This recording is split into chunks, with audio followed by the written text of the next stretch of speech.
Religion in US worth more than Google and Apple combined. Huh, that's crazy. That's just in the US. Imagine how much it would be worldwide.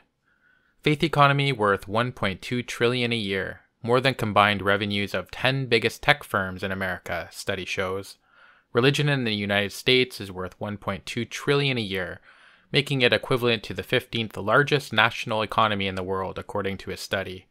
The faith economy has a higher value than the combined revenues of the top 10 technology companies in the US, including Apple, Amazon, and Google, says the analysis from Georgetown University in Washington, D.C. Imagine a world where that money went towards humanitarian aid or medical research. Wouldn't that be something? Imagine a world. Imagine a world. Imagine a world. Imagine a world.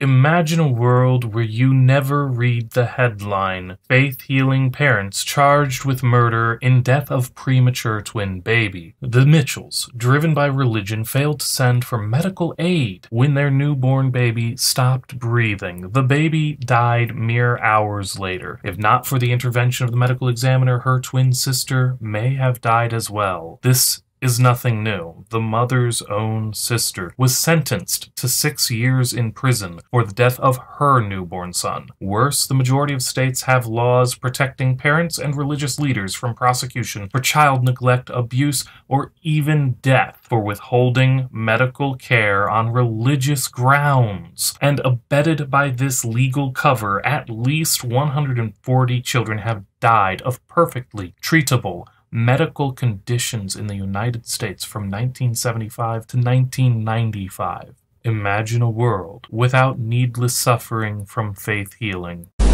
Imagine a world where the bigots had to admit that their gay hatred is their own idea, where they can't say it's not them, it's just their God's commands. Imagine a world with no religious arguments against gay marriage, where nobody was stoned or beheaded just for being queer. Imagine a world where nobody had to be ashamed to reveal their true self. Imagine a world with no religion. Imagine a world without religious wars, without violent acts of terrorism rooted in brainwashed indoctrination, where we unite to build a world worth living in rather than suicide bombing a crowd to escape it. Imagine a world in which people didn't claim jurisdiction over the experience of others based on what they've taken on faith. Imagine a world where L. Ron Hubbard, the founder of Scientology, would have never been born. Therefore, we would have never been introduced to such a stupid, illogical, dumb belief system. But instead, this religion today is worth over $1.75 billion. This money, if L. Ron Hubbard would have never been born, could have easily went into scientific endeavor for kids, for school, for reasoning, philosophy, and logic. But too bad. That would be a good world to imagine. Imagine a world where nothing said or written was taken on the authority of the speaker or writer, where every claim was accepted only proportionally to the supporting evidence, where such evidence and the interpretation was continually challenged and therefore improved, where the support for the claims was not only readily available to everyone, it was frequently accessed by everyone. When I imagine a world without religion, I don't necessarily imagine a perfectly peaceful world. What I do imagine, however, is a world where we aren't living in a reality where people are killing over their imaginary friends every single day. I don't imagine a world where people would always have reasonable discussions despite a difference in ideas. But what I do imagine is a world where people aren't scared for their lives when they criticize or discuss others' ideas. A world where we don't make excuses for extremists because someone offended their religion. Imagine a world without organized religion, particularly Islam. A world where freedom of ideas doesn't mean a risk to human lives every single day. Imagine a world without hijab, where you can see the wind blow through an Iranian girl's luscious, beautiful hair. Or at least imagine a world without niqab, where you can brush your hand across her smooth skin on her face. Or at least imagine a world without burqa, so at the very least, you can see her eyes. Or better yet, how about imagine a world without Islam? Imagine a world where no one spends precious time and money on treatments of disease which are not evidence-based. Countless lives are lost every year because people fall victim to pseudoscientific practices that just simply don't work. Often, these practices are based on beliefs involving the supernatural. Regardless of their origin, though, practices without an evidential basis are dangerous when relied upon as medical treatment. As a result, effective treatments are disregarded, and fatal diseases are allowed to run their full course, ultimately tearing grandparents from their grandkids, tearing mothers and fathers from their children, and in strokes of the cruelest form of cosmic injustice, tearing children from all those who cherish them above all else. Envision a reality where no belief in pseudoscience or the supernatural, which allow for such offenses to humanity, exist. And ask yourself, would such a reality be one with fewer atrocities in favor of greater health and happiness?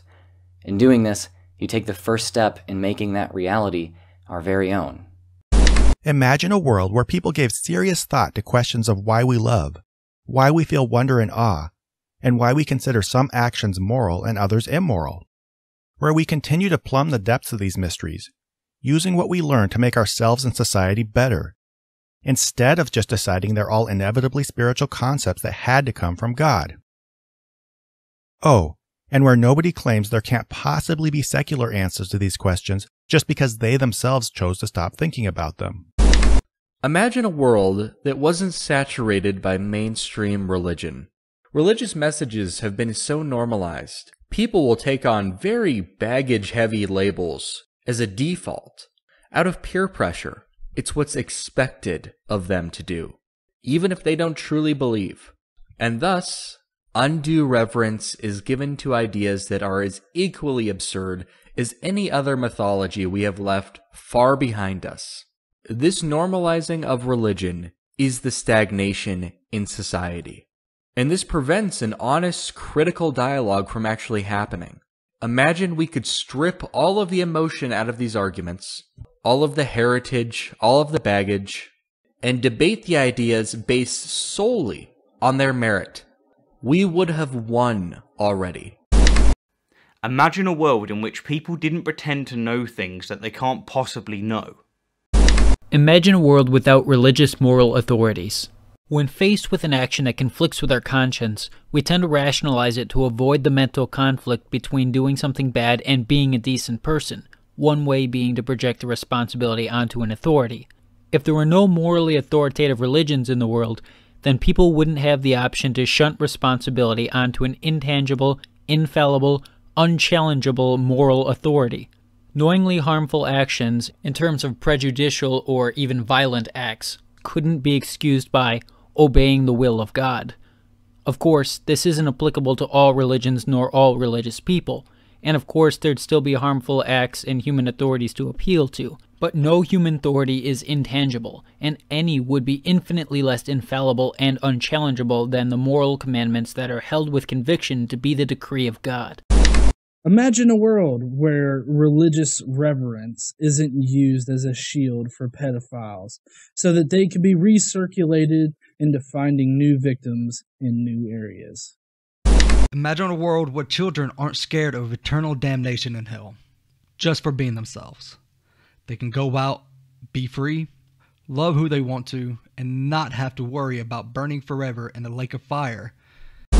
Imagine in a world where religion didn't teach that prayer or communicating with God would fix all of the world's problems. For example, after a natural disaster such as the recent hurricanes, people would potentially donate more money instead of gathering for prayer. Let's stick to what we know actually helps, instead of communicating to a God we can't prove is there and who supposedly created the hurricane to begin with. Imagine a world where morals and rules aren't dictated by ancient texts, but are allowed to develop and evolve as society changes. Can you imagine how far along medicine would be if religion hadn't stepped in the way of stem cell research? Granted, we'd be farther along with regards to all medicine, but my focus is actually stem cell. There's so many things that stem cells can do. I myself took a bullet to the knee, and I was told last year that there's now a new therapy to basically regrow my knee. All pain would stop, my nerve cells would grow back. And my doctor told me that if it wasn't for all the blocking advances, this probably could have happened years ago. It's absolutely infuriating, the fact that someone's religious views have basically kept me and others in pain. I mean, this is something that could stop pain. It could help with cancer. They're doing research on stem cells versus cancer. I think about things like Huntington's disease and Parkinson's. Could stem cells help in that? How far would we have been if this field was not grinded to a halt by the religious? How much farther would we be? And if it were to suddenly stop, no more opposition, imagine how far we could go.